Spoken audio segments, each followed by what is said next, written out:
other stories, because FIFA has ruled out any disciplinary actions against South Africa over allegation of fielding in an ineligible player during their 2026 FIFA World Cup qualifiers, effectively ending Nigerians' hope of gaining an advantage in Group C through administrative sanction.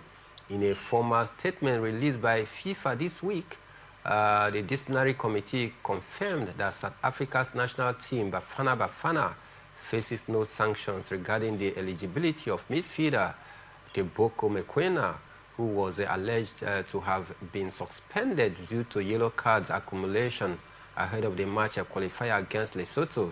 The much-anticipated ruling ends weeks of speculation and delivers a significant boost to South Africa's qualification campaign. A guilty verdict could have resulted in 3-0 forfeiture, a point deduction, and potential fines, a scenario that would have dramatically reshaped the group standing. Kingsley, the hope of Nigeria, the dream of Nigeria, taking advantage of 3-point sanction from Bafana of South Africa, has been crushed and dashed. So with this, it is safe to say that Nigeria may not qualify for the World Cup. Nigeria will not qualify. Not like, they will not qualify. Let's just call a spade one time at this point. For what it takes, I'm still waiting to be more clarified on why the South African player, has not been declared ineligible. I'm still trying to see. I'm still trying to make some findings to know what was the conclusion from FIFA. In that particular matter, because they just come out to say South Africa, of course, has been cleared by FIFA, and all of that. Why? This man accumulated a card, and he was ineligible in that particular game, and we saw him. So I don't know the parameters about that particular this story coming up at this point in time that South Africa has been cleared. There was a story of, was it Tanzania? They fielded an ineligible player. They were actually being sanctioned in this World Cup qualifiers. So I don't know why the case of South Africa is very different. A lot of persons have put on speculation. Is it because the camp president is from South Africa? Or maybe they want to try to see how they can redeem themselves back to the World Cup, after, the last time they participated, I think that was in 2010, which they hosted and all of that. But that does not matter. You must actually qualify by merit. So I'm still trying to wrap up my head on the basis, the parameters for this particular clearance, at this point in time, because it is not making sense at all.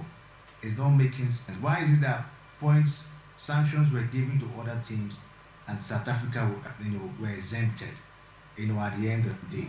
So I think that's what I'm trying to do. But as it stands now, for Super Eagles of Nigeria, there is no hope. Are we going to qualify via the payoff? I don't think we have hope. Because I think we're we're each on the second on the payoff, standing with about 11 points. We don't have hope, even though we win the next 2 games. With the other teams ahead of us lose theirs. So I don't think we have that chance to qualify. The reality has not dawned on the Nigerians that Super Eagles will not play the next World Cup. When the last match day, that is where you see what Nigerians will do. They Gusto and the rest of them, let them just relax, because Nigerians will be coming for them. We're not going to qualify. We're not going to play the World Cup, back to back.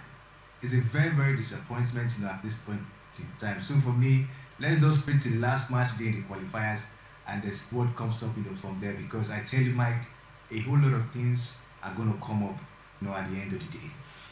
Now, the big question here is not just about announcing that no sanction will be imposed on South Africa. We have seen times and times again, not just one, not two, not three circumstances. Even Nigeria were victim to that when we fielded an ineligible player in the last World Cup that we qualified, and 3 points were docked off Nigeria. Many people do not really talk about it. Why? Because we had already qualified, all right? So for the case of South Africa, just like you stated in your argument, that is it because the CAF president is from South Africa, maybe because of that influence of him being very close to the FIFA president, South Africa is being exonerated from, this fault? Yeah, that's what I've been thinking. Could it be because of the influence of Patrick Motsepe, the CAF president? I don't really know. Could it be his influence? Because why is FIFA? Everyone has been complaining. FIFA being so silent since that issue was brought up. FIFA has just been silent. They've not said anything. And today we're hearing that South Africa, has been cleared and they will not be sanctioned. So I think something possibly might have gone on that people are not aware. All right, and at the end of the day, South Africa will take the advantage in playing the World Cup. But I think transparency should be key here. When corruption starts coming in football, it doesn't make sense due to maybe you having some kind of top men out there, at the end of the day. And this is even what we even expect from that those of them, of course, representing Nigerian football. Pinnick was there, was at the FIFA Council for so many years, and one was still asked what was he able to do for the, for the country in terms of football development and all of that. But we don't want to go into that. But you could see that somehow, probably the influence of Patrick Motsepe, the CAF president, might be playing in this particular one, because that is a clear fact. The teams in that particular group complained.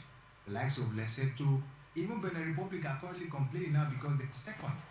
If that 3 point, of course, is being deducted from South Africa, Benin Republic will gain advantage in having automatic qualification. All right. So I think it's a very serious issue, and I think it's something that we have to, look at it to understand the basis for this particular judgment. All right. We see how.